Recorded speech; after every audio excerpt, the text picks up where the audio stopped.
तो हेलो दोस्तों, आप सभी को मेरा जोहार और प्रणाम। तो दोस्तों, एक बार फिर से आप सभी का स्वागत है मेरा यूट्यूब चैनल और फेसबुक पेज संजू देहाती ब्लॉग्स पे। और दोस्तों, जैसा कि पता है कि 6 अक्टूबर यानी कि कल हम लोग का जो कहे तो जो हमारे जननी है या फिर माँ है, उनके द्वारा किए जाने वाला एक बहुत ही महत्वपूर्ण व्रत है। जी हाँ दोस्तों, जिसे कि हम लोग जितिया पर्व के भी नाम से जानते हैं और इसे जगह जगह पे अलग अलग नामों से भी जाना जाता है। बाकी आज हम लोग जितिया पर्व के बारे में जो है कि आप लोगों को कहानी बताने वाले हैं, या फिर तो कह सकते हैं कि हम जितिया आखिर क्यों मनाते हैं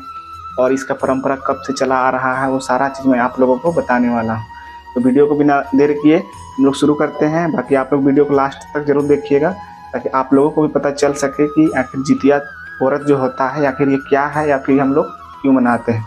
बाकी चलिए तो हम लोग इसको शुरू करते हैं। तो उससे पहले आप लोगों से मेरा एक छोटा सा रिक्वेस्ट होगा कि अगर वीडियो पसंद आएगा तो वीडियो को लाइक जरूर कीजिएगा और साथ ही साथ चैनल को सब्सक्राइब कर दीजिएगा और इस वीडियो को हो सके तो और लोगों तक भी शेयर कीजिएगा ताकि ये जानकारी हर एक को पता चल सके। तो चलिए हम लोग वीडियो को शुरू करते हैं।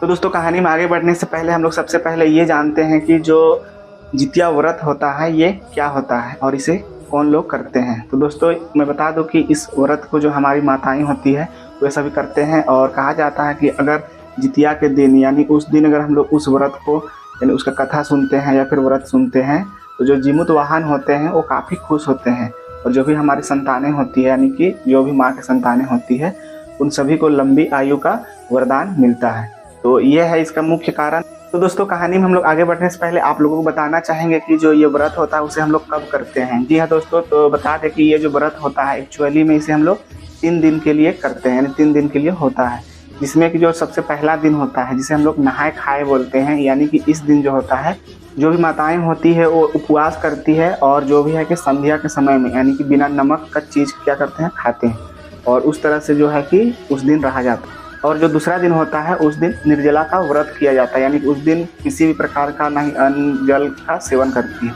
और इस तरह से जो है कि उस दिन संध्या के समय में यानी रात में पूजन वगैरह हो जाता है। उसके बाद जो भी है रात में जो भी नाचने झूमने का जो प्रोग्राम सब होता है यानी कि नाचने झूमने का कार्यक्रम होता है वो सारा कुछ होने के बाद में जो है कि उसको विसर्जन किया जाता है और जो उसके बाद में जो है कि पारण दिया जाता है और तब जाके जो भी माताएं होती है वो सभी लोग जो भी है कि अन्न जल ग्रहण करती है और इस तरह से जो है कि हम लोग इसको मनाते हैं। बाकी इसे जो हम लोग मनाते हैं इसका जो तिथि होता है मनाने का वो होता है जो हमारा विक्रम संवत या फिर जो हिंदू पंचांग के अनुसार जो जितिया व्रत अश्विन मास के कृष्ण पक्ष के 8वीं से लेकर 9वीं के बीच में किया जाता है। और तो दोस्तों, इस व्रत से जुड़ी कई सारी पौराणिक कथाएं हैं। बाकी उनमें से मैं आप लोगों को कुछ जो प्रमुख कथाएं हैं उसे आप लोगों को सुनाना चाहेंगे। इसमें से जो पहला हम लोग कथा सुनेंगे वो है महाभारत काल से जुड़ा। जी हाँ दोस्तों, महाभारत समय में जब अश्वत्थामा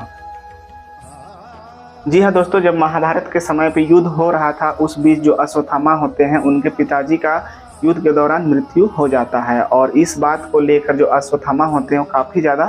क्रोधित होते हैं और जो वो सोचते हैं कि जो पांडव के जो भी सेना है उन सभी का हम खत्मा कर देंगे और यही सोच के जो होते हैं वो पांडवों के जो कक्ष होता है वहाँ पे चले जाते हैं और वहाँ पे जाके 5 लोगों का हत्या कर देते हैं और ये सोच के हत्या करते हैं कि ये 5 पांडव हैं, लेकिन उनसे बहुत बड़ा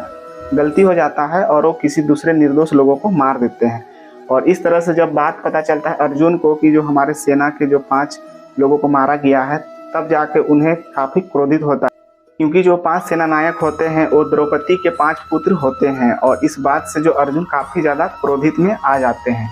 और जब 5 पांडव अश्वत्थामा के पास जाते हैं तो अश्वत्थामा चौंक जाता है, क्योंकि उसे लगता है कि हमने तो 5 पांडवों को मार दिया था तो ये 5 जीवित कैसे हैं। और उसे तब पता चलता है कि उसने जो 5 लोगों को मारा था वो निर्दोष थे और वो द्रौपदी के 5 पुत्र थे। बाकी इस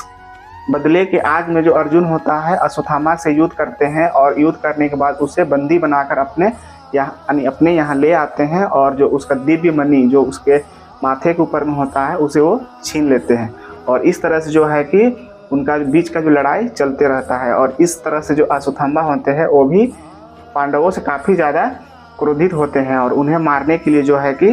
अपना षड्यंत्र रचते हैं। और जो अंत में अश्वत्थामा होते हैं वो निर्णय लेते हैं कि जो अभिमन्यु की पत्नी यानी कि उत्तरा के पेट में जो पल रहे बच्चा है उसको मारने का, और उसे मारने के लिए वो एक तरह से सफल भी हो जाते हैं और उसे वो मार देते हैं। लेकिन जो श्री कृष्ण होते हैं उन्हें इस बात का अंदाज़ा या फिर अनुमान रहता है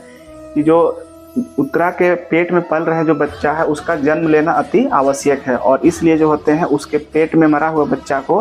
श्री कृष्ण जिंदा कर देते हैं, और इस तरह से जो मरा हुआ बच्चा को जीवित कर देते हैं, और इसलिए जो होता है इस व्रत का नाम भी रखा गया है जीवित पुत्रिका। और तभी से सभी माताएं इस व्रत को करती है अपनी संतान की सुरक्षा और उसकी लंबी आयु के लिए। और इस तरह से जो दोस्तों ये पहला कहानी था, और बाकी आप लोगों को हम अब दूसरा कहानी बताने जा रहे हैं, और वो कहानी है। और तो दोस्तों दूसरी कहानी ये है कि एक समय की बात है जब एक चील और एक लोमड़ी दोनों साथ साथ चले जा रहे थे, और चलते चलते जो होते हैं वो लोग काफ़ी दूर चले जाते हैं, और उस बीच जो होता है उन लोगों को एक जगह पे कुछ महिलाएं को देखते हैं जो कि इकट्ठा होकर कुछ व्रत करती रहती है। तो उन लोगों का मन में विचार आता है कि आखिर ये लोग क्या कर रहे हैं, और ये सोच के जो है कि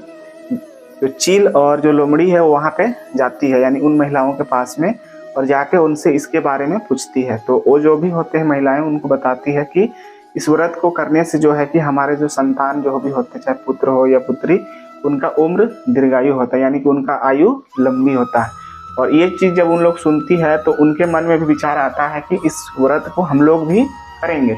और यही कहकर जो चील है और जो लोमड़ी दोनों अपने अपने को चले जाते हैं और इस व्रत को करने के बारे में सोचते हैं, और फाइनली उस व्रत को करते हैं। लेकिन उस व्रत को करते हुए जो क्या होता है कि जो लोमड़ी होती है वो बेहोश हो जाती है उपवास के दौरान में, और इस तरह से जो होता है वो लोमड़ी जो है कि खाना यानी कुछ भी भोजन अपना ग्रहण कर लेती है। और उधर दूसरी ओर जो चील होती है वो एक तरह से इस व्रत को